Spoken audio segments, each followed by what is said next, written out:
Kick off your day with the Carnival Breakfast Show, Mondays through Fridays, 8 a.m. to 11 a.m. Absolute Radio for the funnest way to start your day. The Carnival Breakfast Show. Dig in.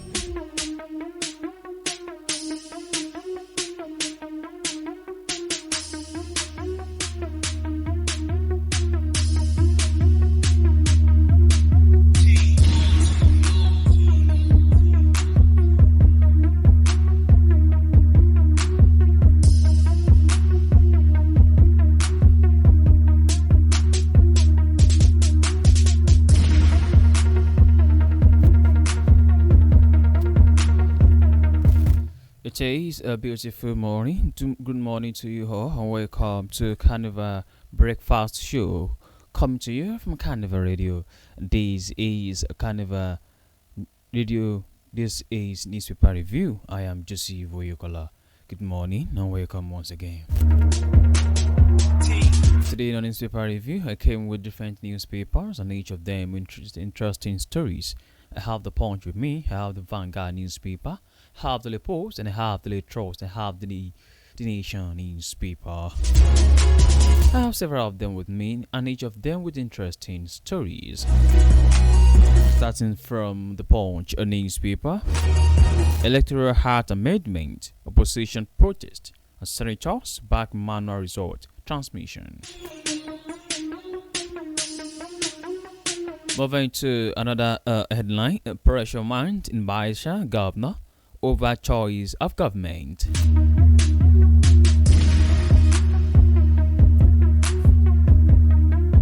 From the Vanguard newspaper, PDP crisis, appeal court orders harmonized brief ahead of judgment.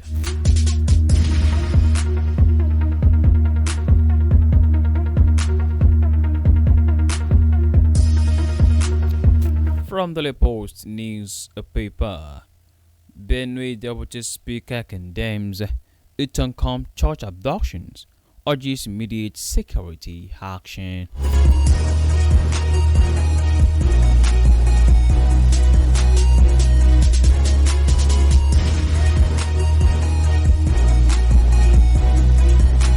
And now to the news and details.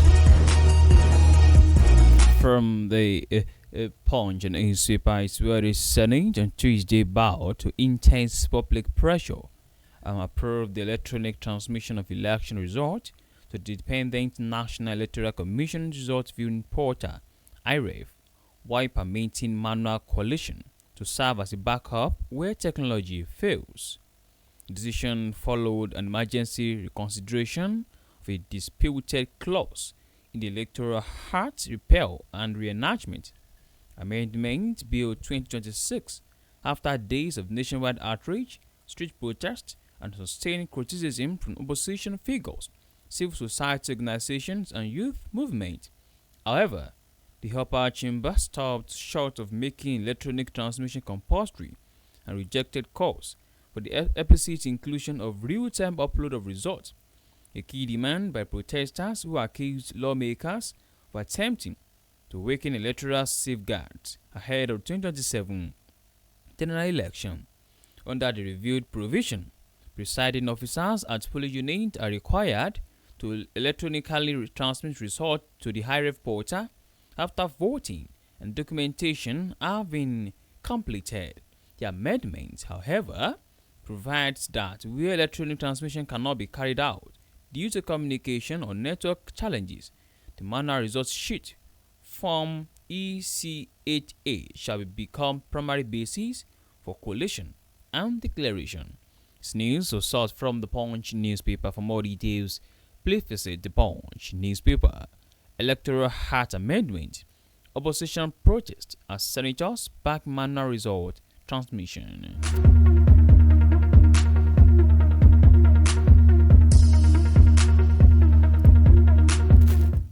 Why?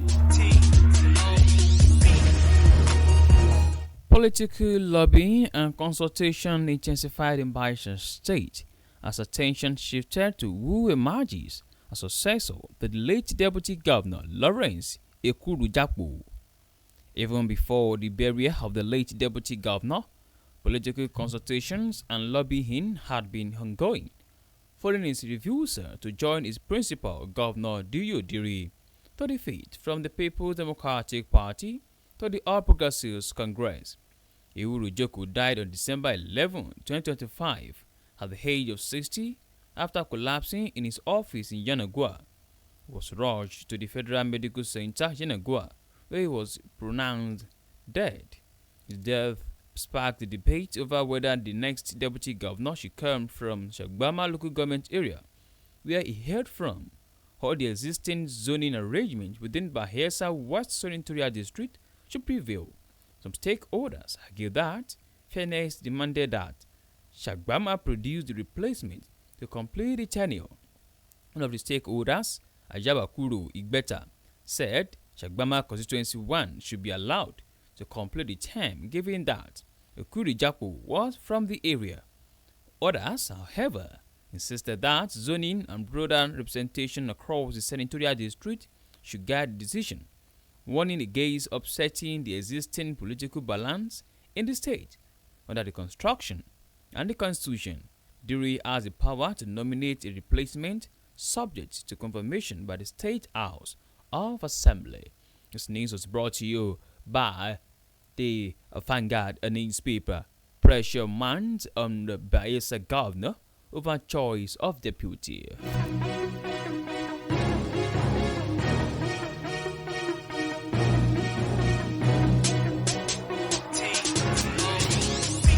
Moving forward to a Daily Trust newspaper is where the Court of Appeal in Abuja will on Thursday take a major step toward resolving the protracted leadership crisis rocking the People's Democratic Party by adopting harmonized briefs filed by parties in the dispute.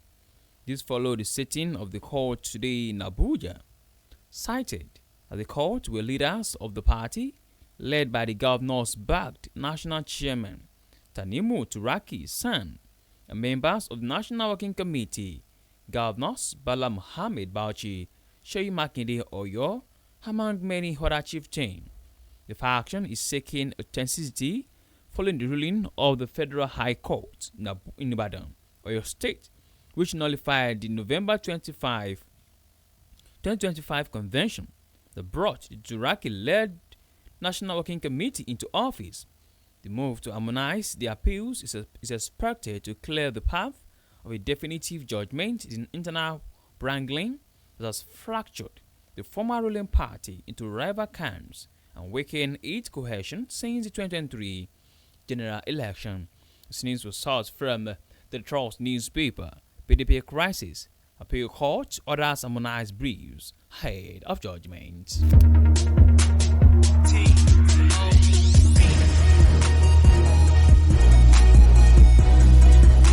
On to the last news on newspaper review of this morning. I read from the Daily Post, a newspaper.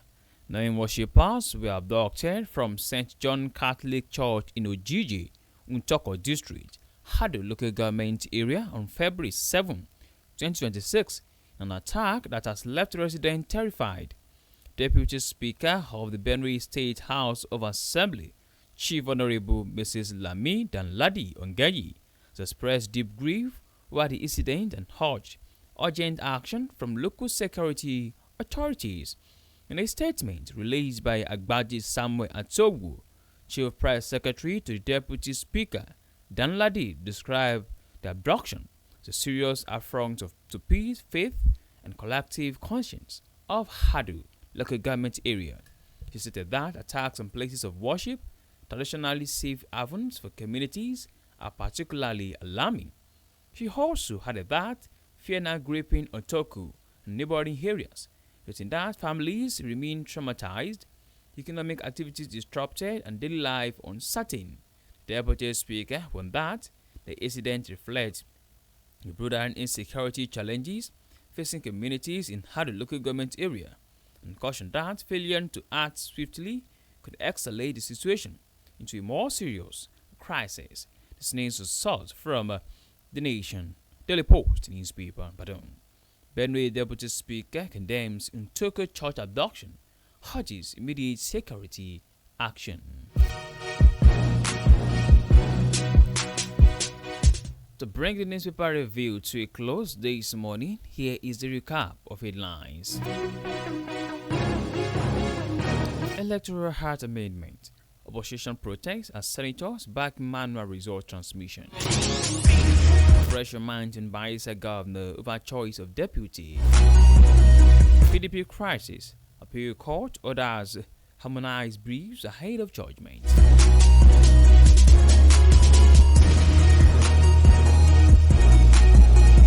Benue Deputy Speaker condemns Ntoko church abduction, urges immediate security action. And with that, we've come to the end of Newspaper Review. Thank you very much for listening. You can download our mobile app for Google Play Store and App iOS. You can also check out our website at www.carnivalmedia.ng. My name remains Joseph Oyugala. Good morning. Please do well to enjoy the rest of your day.